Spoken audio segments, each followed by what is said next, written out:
Hello and good morning everyone. आप सभी लोगों का स्वागत है स्टडी ग्लोस पर और मैं हूं आपका दोस्त दीपक। 7 अगस्त के बहुत ही जबरदस्त बेहतरीन करंट अफेयर में आप सभी लोगों का स्वागत है। सबसे पहले मोटिवेशनल कोट आपके लिए है। भाग्य के भरोसे नहीं बैठना है। भाग्य के दरवाजे पर सर पटकने से बेहतर है कि कर्म के तूफान पैदा करें और सारे दरवाजे अपने आप खुल जाएंगे। यदि आपको सफलता अर्जित करनी है तो मेहनत से अर्जित कीजिए, क्योंकि यदि आप असफल हुए तो असफलता अनाथ होती है और सफलता के कई रिश्तेदार होते हैं। जब आपने सफलता अर्जित कर ली है तो आपके कई रिश्तेदार बन जाएंगे जो कि आपसे पूछेंगे कि आपकी सफलता का राज क्या है। तो सुनहरे सपने के साथ में हम लोग शुरू करते हैं आज के सेशन को। सबसे पहले आप लोगों को स्टडी ग्लोस की लर्निंग ऐप को डाउनलोड करना है। वहां पर जबरदस्त जो है वो कोर्सेज लॉन्च कर दिए गए हैं। इसके साथ में स्टडी ग्लोस 2.0 का ऑफिशियल टेलीग्राम चैनल पर आपको लेक्चर्स का नोटिफिकेशन प्रोवाइड कराया जाता है। टेलीग्राम चैनल पर आप मुझे फॉलो कर सकते हैं। आप लोगों को लेक्चर की पीडीएफ विद आंसर्स मेरे टेलीग्राम चैनल पर अवेलेबल होगी। इसके साथ में ही क्विज जो है वो डेली अपलोड मैं करता हूं खास तौर से आप लोगों के लिए, और वहां जाकर हर क्वेश्चन को आप लोग अटेम्प्ट कर सकते हैं कि आपने लेक्चर से क्या सीखा है। और मैंने कहा था आप लोगों को कि जो भी आपका फीडबैक हो वो मुझे जरूर बताइएगा। तो चलिए शुरू करते हैं 7 अगस्त के बहुत ही बेहतरीन करंट अफेयर को। हॉकी के जादूगर की बात हम लोग करने वाले हैं, मेजर ध्यानचंद। तो रिसेंटली राजीव गांधी खेल रत्न पुरस्कार का नाम बदलकर मेजर ध्यानचंद खेल रत्न पुरस्कार कर दिया गया है। तो इस पुरस्कार की स्थापना कब की गई थी ये आप लोगों को आंसर करना है। मुझे पता है कि आप लोगों को ये जरूर पता होगा कि ये नाम तो बदल दिया गया है, लेकिन यहां पर राजीव गांधी खेल रत्न पुरस्कार की स्थापना की गई थी 1991 में। और सबसे पहले विश्वनाथन आनंद जो कि शतरंज के खिलाड़ी माने जाते हैं, इनको ये पुरस्कार दिया गया था, जो कि 1991 में दिया गया था। और इसमें 25 लाख रुपए की राशि जो है वो प्रदान की जाती है। तो यहां पर राजीव गांधी खेल रत्न पुरस्कार का नाम बदलकर मेजर ध्यानचंद खेल रत्न पुरस्कार कर दिया गया है। और मेजर ध्यानचंद को हम लोग कहते हैं क्या? हॉकी का जादूगर। तो चलिए शुरू करते हैं इनकी ही जीवनी से। तो रिसेंटली प्रधानमंत्री नरेंद्र मोदी जी के द्वारा इनका ये जो नाम है, इनके नाम के ऊपर इस पुरस्कार को रखा गया है। हॉकी का जादूगर हम लोग कहते हैं। इनका जन्म 29 अगस्त 1905 को हुआ था और इनका देहांत कैंसर से हुआ था 4 दिसंबर 1979 को। इनके पिता जो थे उन्होंने सेकेंड वर्ल्ड वॉर के अंदर पार्टिसिपेट किया था, और जब वो वापस लौटकर आए थे तो उन्होंने ये कहा था कि मेरा जो ये बच्चा है ये बिल्कुल आवारा घूमता रहता है, कभी कोई तैयारी नहीं करता है, कुछ भी पढ़ाई नहीं करता है आप लोगों की तरह। तो इनके पिता ने इनसे कहा कि आप जो है वो आर्मी को ज्वाइन कर लीजिए। तो इन्होंने आर्मी को ज्वाइन किया तो सही, कुछ समय के लिए ज्वाइन किया, लेकिन इनका जो ध्यान था वो पूरी तरीके से हॉकी पर था। जब ये अपनी हॉकी की प्रैक्टिस करते थे तो रेलवे का जो ट्रैक है उसके नीचे बॉल को उतरने नहीं देते थे। पूरा ध्यान केवल इसलिए, और इसीलिए इनका नाम क्या है? ध्यानचंद है। तो रेलवे ट्रैक पर इन्होंने अपनी प्रैक्टिस को अंजाम दिया है। और यहां पर इनके ऊपर यह कहा जाता है कि बॉल जो है वो इस हॉकी स्टिक के चिपक कर चलती थी, क्योंकि इन्होंने रेलवे ट्रैक पर यह प्रैक्टिस की है और केवल कम स्पेस के अंदर ही इन्होंने बॉल को अपने स्टिक के ऊपर नचाया है। तो ये प्रतिभावान व्यक्ति नहीं थे, लेकिन प्रैक्टिस के दम पर इन्होंने अपनी जो ये ख्याति है उसको अर्जित किया है। बात है जब इन्होंने न्यूजीलैंड के खिलाफ पहला जो मैच था वो जीता था और अपनी हॉकी की जादूगरी वहां पर दिखाई थी। तो चलिए देख लेते हैं इनके बारे में हम लोग और भी। 29 अगस्त को नेशनल स्पोर्ट्स डे जो है वो सेलिब्रेट किया जाता है। इन्होंने अपने करियर के अंदर 3 ओलंपिक गोल्ड मेडल जो हैं वो मेजर ध्यानचंद के द्वारा जीते गए हैं। यहां पर हम लोग देख सकते हैं इनको हॉकी का हीरो कहा जाता है। यहां पर आप लोग देखिए कि स्टिक में चुंबक लगे होने की आशंका थी और इसी की जांच के लिए स्टिक को तोड़कर और फिर जो थी वो इसकी क्या की गई? जांच की गई। अभी मैंने आप लोग को बताया था कि रेलवे ट्रैक पर जब इन्होंने प्रैक्टिस की थी तो वो बॉल जो थी वो चिपक कर चलती थी, कोई चुंबक तो लगा हुआ नहीं है। और इसी की जांच जो थी वो ओलंपिक समिति के द्वारा भी की गई थी। तो स्टिक को तोड़कर और फिर जो थी इसकी जांच की गई थी। यहां आप लोग देख सकते हैं कि दुनिया में हॉकी के सबसे बेहतरीन खिलाड़ियों में से एक मेजर ध्यानचंद का जन्म 1905 में हुआ था 29 अगस्त को, और मेजर 1928 में एम्स्टर्डम ओलंपिक, 1932 में लॉस एंजलिस ओलंपिक और 1936 बर्लिन ओलंपिक, ये तीन ओलंपिक जो आप लोग देख रहे हैं, एम्स्टर्डम, लॉस एंजलिस और बर्लिन ओलंपिक, यहां पर जो मैच जीते गए हैं इंडिया और दूसरी टीमों के बीच, वहां पर स्कोर रहा है 6-0, 5-0, 6-0। तो ये स्कोर रहा है। इंडिया के पाले में जो था वो एक भी गोल दूसरी टीम वाले करने में नाकामयाब रहे थे, और 6-0, 5-0 ये जो पूरा स्कोर है, इससे भारत ने मैच जो थे वो जीत लिए थे। हॉकी में महारत के चलते तानाशाह रुडोल्फ हिटलर भी उनका मुरीद था और उसने मेजर से जर्मनी के लिए खेलने की पेशकश की थी, और इसके साथ में ही हिटलर ने यह भी कहा था कि आप जो है वो हमारी आर्मी को ज्वाइन कर लीजिए। तो इन्होंने 400 से ज्यादा जो है वो गोल दागे हैं, इसीलिए राष्ट्रीय खेल दिवस जो है वो इनको समर्पित है। और बहुत ही बेहतरीन ये इनिशिएटिव लिया गया है, जिसमें राजीव गांधी खेल रत्न पुरस्कार का नाम बदलकर कर दिया गया है मेजर ध्यानचंद पुरस्कार। क्योंकि आप चाहे क्रिकेट ले लीजिए, टेनिस ले लीजिए, हॉकी ले लीजिए, आपकी इच्छा है वो खेल ले लीजिए, हर खेल के अंदर यदि एक नाम लिया जाए तो वो है मेजर ध्यानचंद का।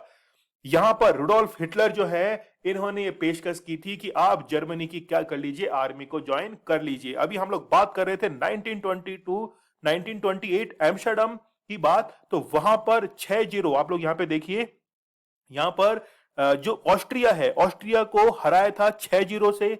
इसके बाद में आप लोग देखिए कि डेनमार्क जो है इसको हराया था 5-0 से, और इसके बाद में 4 गोल जो है उससे स्विट्जरलैंड को, यानी कि 6-0 से फिर यहां पे हराया था। तो यहां पे 0 का स्कोर है, एक भी गोल विरोधी टीम जो है वो नहीं कर पाई थी, और पूरा श्रेय जो है वो मेजर ध्यानचंद को दिया जाता है। और इसीलिए जो 1991 के अंदर राजीव गांधी खेल रत्न पुरस्कारों की स्थापना हुई थी, उसकी जगह अब मेजर ध्यानचंद पुरस्कार दिया जाएगा। अभी और भी हम लोग जानेंगे, क्योंकि आज हॉकी से रिलेटेड बहुत ही बेहतरीन क्वेश्चन आप लोगों के लिए है।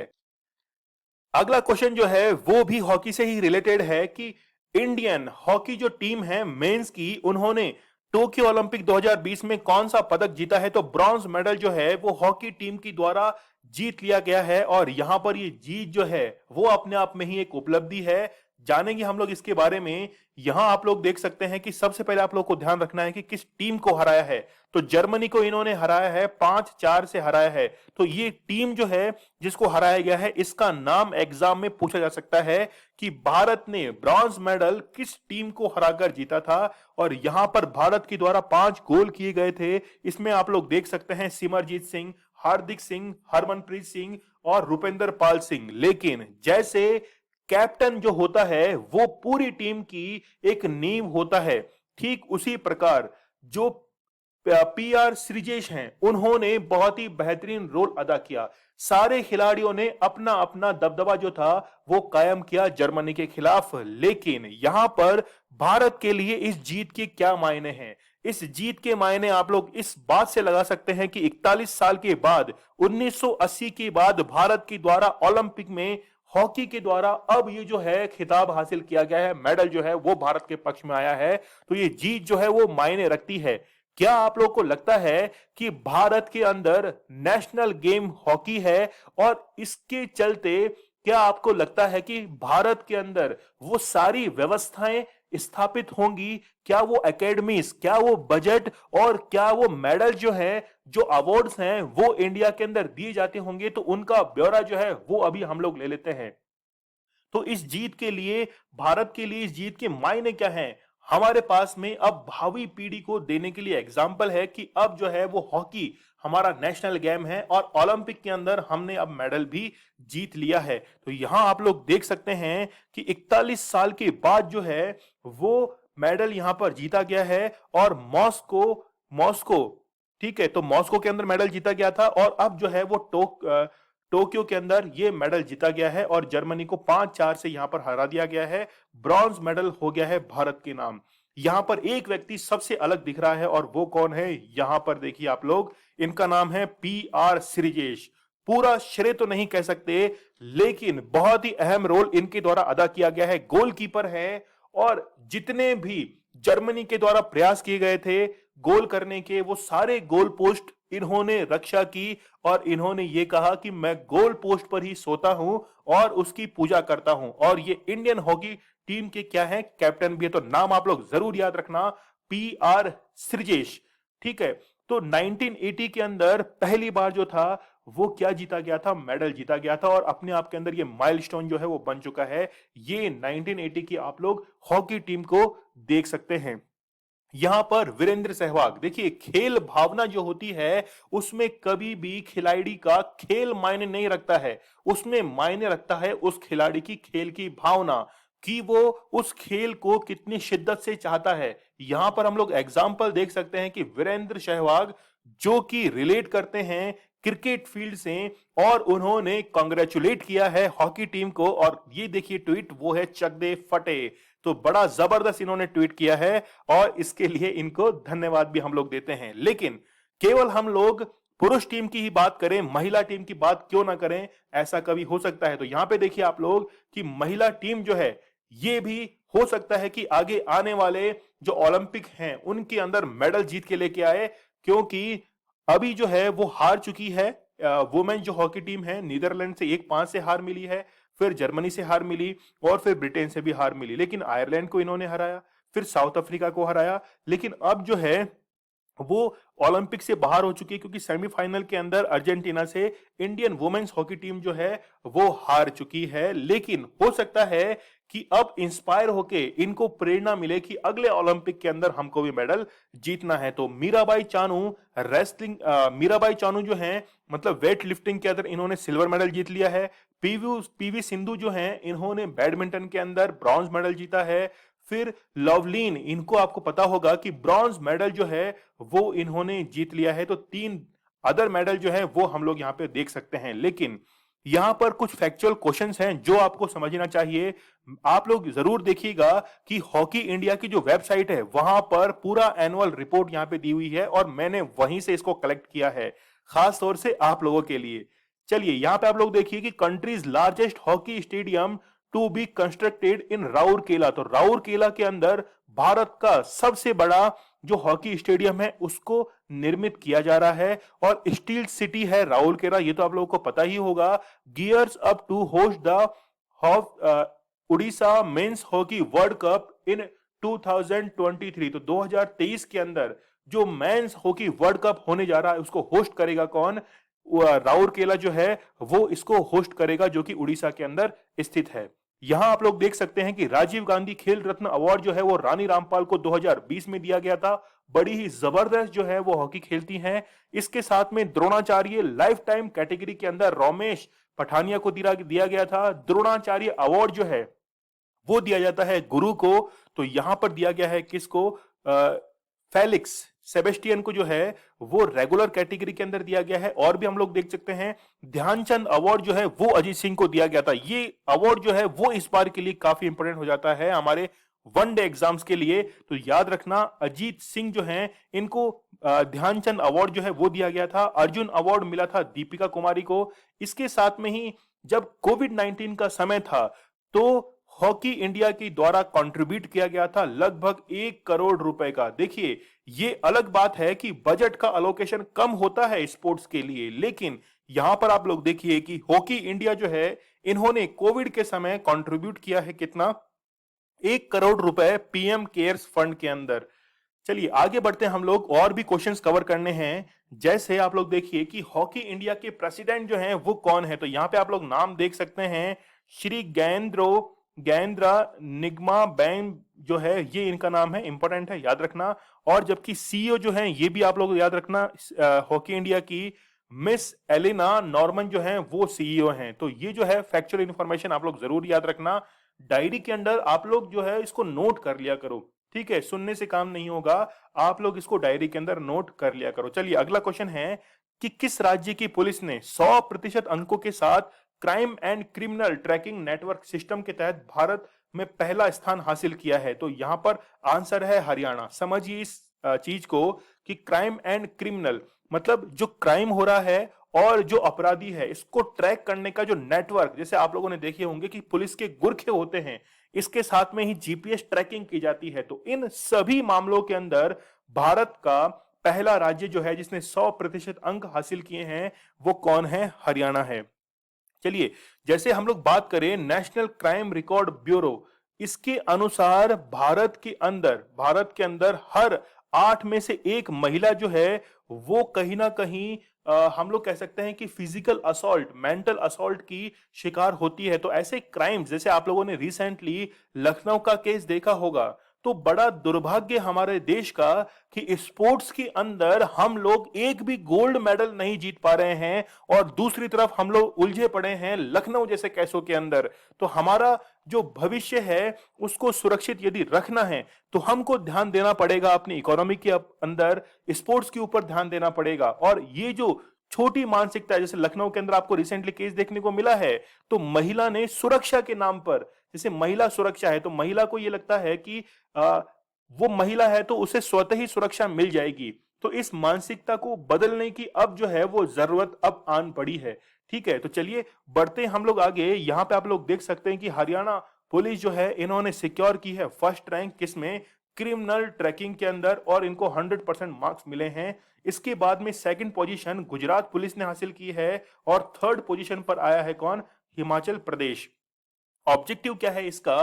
भाई ऑब्जेक्टिव सीधा सा है कि मान लीजिए कि मंदिर से चप्पल को चोरी किया गया है, तो यहां पर चप्पल किसके द्वारा चुराई गई है ये पुलिस को पता रहता है। ये फेवरेट डायलॉग है कि पुलिस को ये पता रहता है कि मंदिर में से चप्पल किसने चुराई है। ठीक उसी तरह से कि अपराधी कौन है इसको जल्द से जल्द खोज निकालना ये पुलिस का काम होता है। तो यहां पर आप लोग देख सकते हैं कि integrated system for effective policing through e governance. E governance का मीन्स होता है इलेक्ट्रॉनिक गवर्नेंस।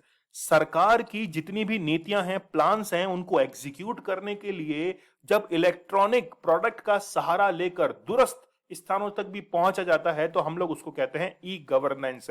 और ये जो है इस प्रोजेक्ट को एस्टैब्लिश किया गया था 2009 के अंदर नेशनल ई गवर्नेंस प्लान के तहत।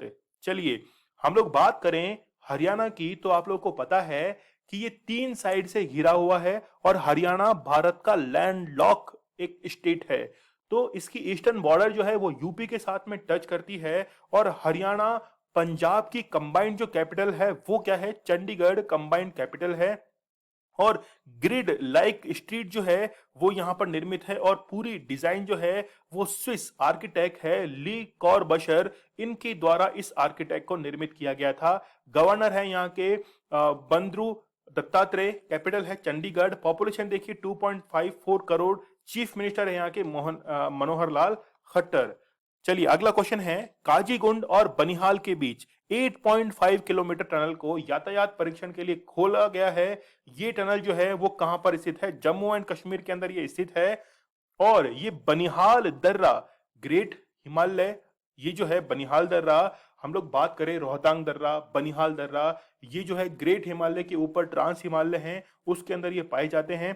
तो जम्मू कश्मीर को ये जो है वो टनल प्राप्त हुई है। यहाँ पे आप लोग देख सकते हैं काफी डेवलप्ड है। यहाँ पर आप लोग देखिए ग्रीन सिग्नल है, ये रेड सिग्नल, इसका मीन्स है कि आप लोगों को इधर से जाना है, इधर से नहीं जाना है, क्योंकि लेफ्ट साइड जो है वो ड्राइव यहाँ पर होती है। चलिए, यदि ये टनल बनी है तो इसके क्या बेनिफिट्स होंगे? बेनिफिट्स है कि ये जम्मू को श्रीनगर जो वैली है इससे कनेक्ट करेगा, पहली बात। इससे टाइम जो है वो कम कितना हो जाएगा, यानी कि इसमें टाइम लगेगा 1.5 आवर्स का, और डिस्टेंस जो है वो कितनी है? 16 किलोमीटर जो है वो इसमें कम हो जाएगा। तो 1.5 घंटे कम टाइम लगेगा, 16 किलोमीटर कम दूरी तय करनी पड़ेगी जम्मू से श्रीनगर तक की दूरी तय करने के लिए। और इसकी जो ऊंचाई है वो सी लेवल से 5800 फीट ऊपर है, 5800 फीट ऊपर है, जो कि रिप्लेसमेंट है किसका? जवाहर टनल का। तो जवाहर सुरंग का ये क्या माना जा रहा है? रिप्लेसमेंट माना जा रहा है। तो नितिन गडकरी का यहाँ पर ट्वीट जो है वो आप लोग देख सकते हैं। हमें जानने की जरूरत है कि भारत की टॉप 5 टनल्स कौन कौन सी है। तो सबसे पहले हम लोग बात करेंगे, रिसेंटली ऑर्गेनाइज किया गया था किसको? केरला के अंदर कुथिरियन टनल को, ये रिसेंटली अभी किया गया है। फिर जवाहर टनल आप लोग देख सकते हैं locate in Jammu and Kashmir, जिसको बनिहाल पास जो है वो भी कहा जाता है। लॉन्गेस्ट रोड टनल ये कौन सी है? अटल टनल, जो कि हिमाचल प्रदेश के अंदर स्थित है। चलिए, longest tunnel in India, Pir Panjal tunnel जो है वो भारत की सबसे लंबी क्या है, टनल है। जबकि ये जो टनल है, कौन सी, अटल टनल, ये सबसे लंबी भी है और ऊंचाई पर भी स्थित है। दोनों विशेषता जो है वो अटल टनल के अंदर स्थित है। महाराष्ट्र के नए लोकायुक्त कौन नियुक्त किए गए हैं, तो रिसेंटली जो है वो वीएम कनाडे रिसेंटली लोकायुक्त नियुक्त किए गए हैं। कहाँ के, महाराष्ट्र के। देखिए, लोकायुक्त की नियुक्ति जो है, अपॉइंटमेंट, वो गवर्नर के द्वारा किया जाता है।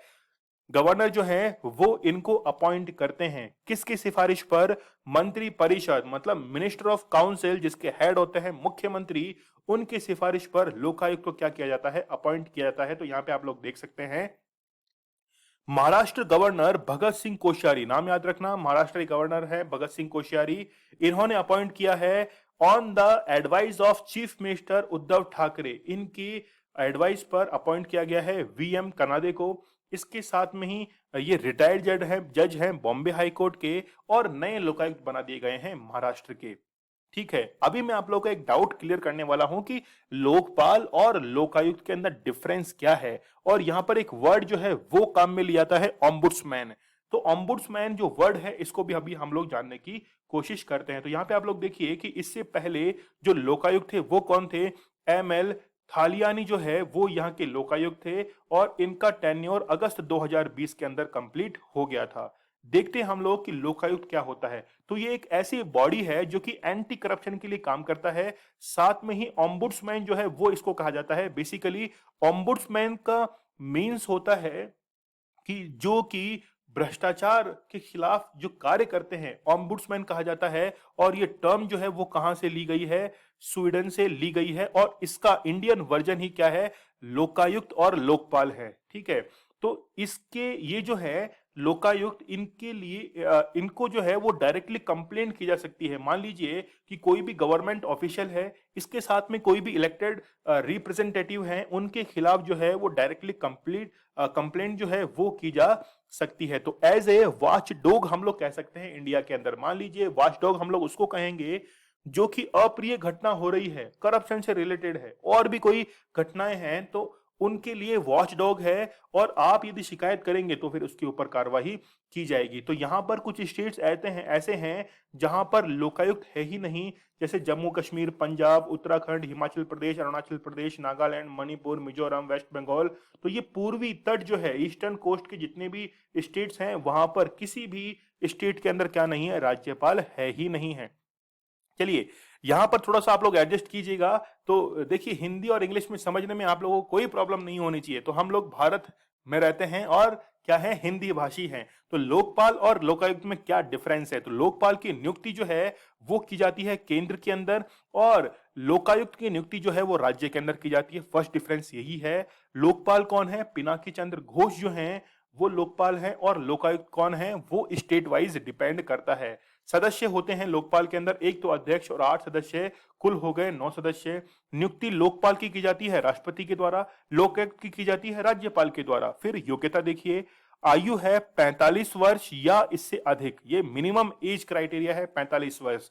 देखिए, एज के लिए मैं आप लोगों को बता देता हूं एक डिफरेंस, क्या कि यदि आप लोग बात करते हैं, जैसे मान लीजिए कि लोकसभा की, ठीक है, इसके बाद में आप बात करते हैं फिर इसके साथ में विधानसभा की। तो लोकसभा और विधानसभा के लिए जो एज है वो कितनी है, 25 वर्ष है। फिर इसके बाद में आप बात कीजिए किसकी, राज्यसभा की, और फिर विधान परिषद की। यहां पर जो एज है वो कितनी है, वो है 30 वर्ष। ठीक है, इसके बाद में हम लोग बात करें राष्ट्रपति, तो राष्ट्रपति के लिए जो एज है, राष्ट्रपति और राज्यपाल के लिए जो एज है वो कितनी है, 35 वर्ष। ठीक है, तो अब यहां पर और कौन सी एज बाकी रह गई, जैसे सरपंच की हम लोग बात करें तो सरपंच की जो मिनिमम एज है वो कितनी है, 21 वर्ष होना चाहिए सरपंच, तब जाकर वो इलेक्शन लड़ सकते हैं। तो यहां पर एज जो है वो 45 वर्ष। तो यहां पर हम लोग एक एज और ऐड कर देते हैं लोकपाल लोकायुक्त के लिए, और वो कितनी है, 45 वर्ष। तो आप लोग इस क्राइटेरिया में ध्यान रखिए, 21 वर्ष, 25 वर्ष, 30 वर्ष, 35 वर्ष, 45 वर्ष, याद रहेगा आपको। चलिए, यहां पे हम लोग देख सकते हैं कि कार्यकाल जो है टेन्योर वो लोकपाल का होता है 5 वर्ष या 70 वर्ष, जबकि लोकायुक्त का होता है 5 वर्ष या फिर 65 वर्ष की मैक्सिमम उनकी एज होनी चाहिए। पद से हटाया जाता है दोनों ही व्यक्तियों को, चाहे लोकपाल हो या लोकायुक्त को सर्वोच्च न्यायालय के न्यायाधीशों की सिफारिश पर राष्ट्रपति के द्वारा इनको हटाया जाता है। चलिए अगला क्वेश्चन हम लोग लेते हैं। त्रिची कार्बाइन नामक एक नया उच्च तकनीक और कम ध्वनि वाला हथियार लॉन्च किया गया है, मतलब इसको निर्मित किया गया है। इसका निर्माण किसने किया है? तो ऑर्डिनेंस फैक्ट्री जो है इनके द्वारा इस त्रिची कार्बाइन को निर्मित किया गया है। समझते हैं हम लोग क्या है। जैसे मान लीजिए आप लोगों ने मूवीज के अंदर देखा होगा कि एक हेलीकॉप्टर है और हेलीकॉप्टर के अंदर से क्या होता है कि एक जो व्यक्ति है वो इस खिड़की में बैठा रहता है और इस खिड़की में बैठा बैठा वो फायरिंग करता है। ठीक है, तो यहां पर एक्टर जो है वो भाग रहा है, यहां पे दुश्मन जो है उस पे गोलियां बरसा रहा है। तो बंदूक का प्रयोग जिस बंदूक का प्रयोग जिस यहाँ पे वेपन का प्रयोग किया जाएगा उसी वेपन को नाम दिया गया है क्या? त्रिची कार्बाइन। ठीक है, शायद आप लोग इस एग्जांपल से समझ गए होंगे। तो त्रिची कार्बाइन एक ऐसा हल्का वेपन है जिससे कम आवाज होती है और काफी हम लोग उसको क्या कर सकते हैं, मूव कर सकते हैं एक जगह से दूसरी जगह। जैसे मान लीजिए कि हेलीकॉप्टर में उसका यूज ले सकते हैं, इसके साथ में ही आप उसको टैंक्स के ऊपर, जैसे टैंक्स के ऊपर कोई व्यक्ति बैठा रहता है तो वो भी उसके पास में वेपन रहता है, वहां पर भी यूज कर सकते हैं। तो यहाँ पे आप लोग देखिए कि ऑर्डिनेंस फैक्ट्री है तिरुचिरापल्ली तमिलनाडु के अंदर, वहां पर इसको निर्मित किया गया है और इसका नाम आप लोग याद रखिएगा, त्रिची कार्बाइन। ठीक है, तो नाम से ही आप लोग इसको डिफाइन कर पा रहे हैं। तो यहाँ पे आप लोग देख सकते हैं छोटी मशीन गन टाइप है ये। ठीक है, तो छोटी मशीन गन टाइप है, लाइट वेट है और यूज देखिए, फीचर्स आप लोग देख लीजिए इसके। लॉन्च किया गया है कार्बाइन प्लेटफॉर्म पर। साइज, फिर इसका इसके साथ में वेट देखिए काफी कम है, 3.17 3 kg का वेट आसानी से उठा सकते हैं।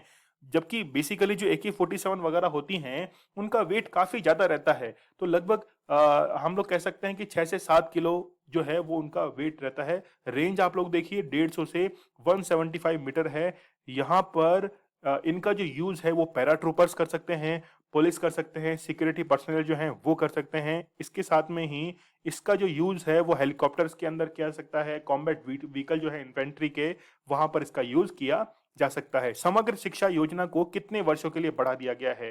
तो 5 वर्षों के लिए जो है वो और इसको बढ़ा दिया गया है। समग्र शिक्षा योजना, समग्र का मीन्स है कि जहां पर स्टूडेंट भी, टीचर्स भी, हर किसी के जो एजुकेशन क्वालिटी है उसमें इंप्रूवमेंट करने के लिए समग्र शिक्षा योजना को लॉन्च किया गया था। और अब इसकी अवधि जो है वो 1 अप्रैल 2021 से 31 मार्च 2026 तक 5 साल के लिए क्या कर दी गई है, बढ़ा दी गई है। और ये कवर करता है 11,60,000 स्कूल्स को। इसके साथ में स्टूडेंट हैं 15,60,00,000 स्टूडेंट्स हैं, 57 लाख टीचर्स हैं। तो सबको जो है ये क्या करता है, कवर करता है, उनकी जो एजुकेशन की क्वालिटी है उसमें इंप्रूवमेंट करता है। तो जानते हैं हम लोग कि व्हाट इज समग्र शिक्षा योजना।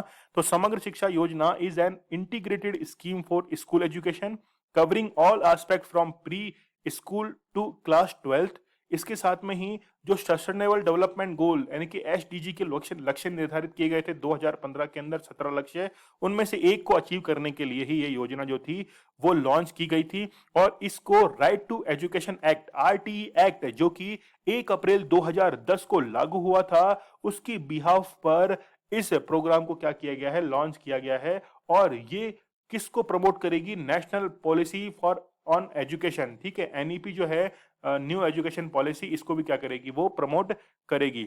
चलिए, डोगरी लेखिका पद्मा सचदेव का हाल ही में निधन हो गया है। उन्हें किस वर्ष पद्मश्री से सम्मानित किया गया था? 2001 के अंदर इनको पद्मश्री से सम्मानित किया गया था। देखिए पद्मश्री, ठीक है, पद्मश्री एक अपने आप में ही एक ऐसा अवार्ड है, हाईएस्ट सिविलियन जो है वो ये अवार्ड है। देखिए डोगरी जो लैंग्वेज है इसको 8वीं अनुसूची के अंदर जगह दी गई है। आप लोगों को पता होगा कि सबसे अंतिम जो संविधान संशोधन किया गया था उसके तहत 92 के अंदर किया गया था, मतलब 92 जो कॉन्स्टिट्यूशन अमेंडमेंट हुआ था उसके तहत बोडो, डोगरी, मैथिली और संथाली लैंग्वेज को क्या किया गया था, कॉन्स्टिट्यूशन के अंदर 8वीं शेड्यूल के अंदर, 8वीं अनुसूची के अंदर इंक्लूड किया गया था। तो इनका जन्म 1940 के अंदर हुआ था जम्मू के अंदर, और इनको पद्मश्री मिल चुका है जो कि कंट्रीज का 4th हाईएस्ट सिविलियन अवार्ड है। और ये मिला कब था? 2001 के अंदर इनको मिला था। ठीक है, तो इससे पहले इनको कबीर सम्मान जो है पोइट्री के लिए 2007-2008 में दिया गया था मध्य प्रदेश सरकार के द्वारा। तो यहाँ पर आप लोग लता मंगेशकर का ट्वीट जो है वो भी यहाँ पर देख सकते हैं। भारतीय जीवन बीमा निगम LIC के नए प्रबंध निदेशक कौन बने हैं। तो रिसेंटली मिनी लिपि जो है वो यहाँ पर मैनेजिंग डायरेक्टर बनाई गई हैं एलआईसी की। बात करते हैं हम लोग एलआईसी के बारे में, तो इनसे पहले जो थे वो विपिन आनंद इस पद पर थे और अब बनी है कौन, मिनी लिपि यहाँ पर एमडी मैनेजिंग डायरेक्टर जो है वो बनी है। टोटल मैनेजिंग डायरेक्टर कितने होते हैं, 4 मैनेजिंग डायरेक्टर होते हैं। आप लोग कंपेयर कर सकते हैं आरबीआई के जैसे डेप्यूटी गवर्नर्स होते हैं 4, वैसे ही यहाँ पर 4 क्या होते हैं, मैनेजिंग डायरेक्टर होते हैं। एलआईसी को एस्टेब्लिश किया गया था 1 सितंबर 1956 को, हेडक्वार्टर है मुंबई के अंदर, चेयरमैन है एमआर कुमार। हाल ही में ओलंपिक में हैट्रिक लगाने वाली भारत की पहली महिला हॉकी खिलाड़ी कौन बन गई हैं, तो रिसेंटली वंदना कटारिया जो हैं, इन्होंने 3 गोल जो है वो दागे थे और उसके बाद भारत की पहली महिला हॉकी खिलाड़ी बन गई है जिन्होंने हैट्रिक इसके अंदर बनाई है। साउथ अफ्रीका के खिलाफ ये मैच था जिसमें साउथ अफ्रीका को डिफीट किया था 4-3 से। ठीक है, तो यहाँ पे आप लोग देख सकते हैं कि वंदना कटारिया जो है इन्होंने क्या कर दिया है, हिस्ट्री जो है वो बना दी है। तो Vandana Kataria has become the first women from India who has scored a hattrick in the Olympic games. चलिए ये ट्वीट आप लोग देख सकते हैं, टोक्यो 2020 फॉर इंडिया। तो यहाँ पर आप लोग देख सकते हैं कि इन्होंने 3 जो हैं वो गोल दागे हैं और हैट्रिक इन्होंने बना ली है। प्रधानमंत्री नरेंद्र मोदी 15 अगस्त को लाल किले में मनाए जाने वाले स्वतंत्रता दिवस पर विशेष अतिथि के रूप में आमंत्रित किया है। किसको आमंत्रित किया है, तो ये क्वेश्चन अपने आप में ही बेहतरीन है। मतलब ये एक एग्जाम्पल सेट करता है कि हम लोग हमेशा जो बाहरी लोग हैं उनको बुलाकर कितना खुश होते हैं, हमारे इंटरनेशनल रिलेशन जो है वो मजबूत हो रहे हैं। लेकिन हम लोग हमेशा बाहर वाले पे गौर करते हैं, घर वालों को भूल जाते हैं।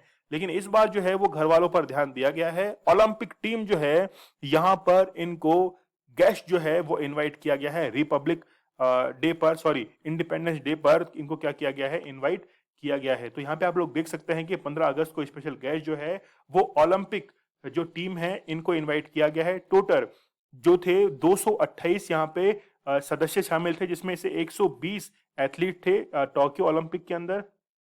ठीक है, तो यहाँ पर टोटल 18 स्पोर्ट्स इवेंट जो है वो यहाँ पे ऑर्गेनाइज करवाए गए थे। इसके साथ में ही आप लोग देख सकते हैं 127 पार्टिसिपेंट्स फ्रॉम 18 स्पोर्ट्स है। चलिए, राज्यपाल कैदियों को क्षमा कर सकते हैं, यह निर्णय किसने दिया है, तो recently supreme court of India के द्वारा यह निर्णय दिया गया है कि राज्यपाल जो हैं वो आर्टिकल का यूज करेंगे 171 का। तो 171 का वो यूज करते हुए क्या कर सकते हैं, किसी व्यक्ति की सजा को माफ कर सकते हैं।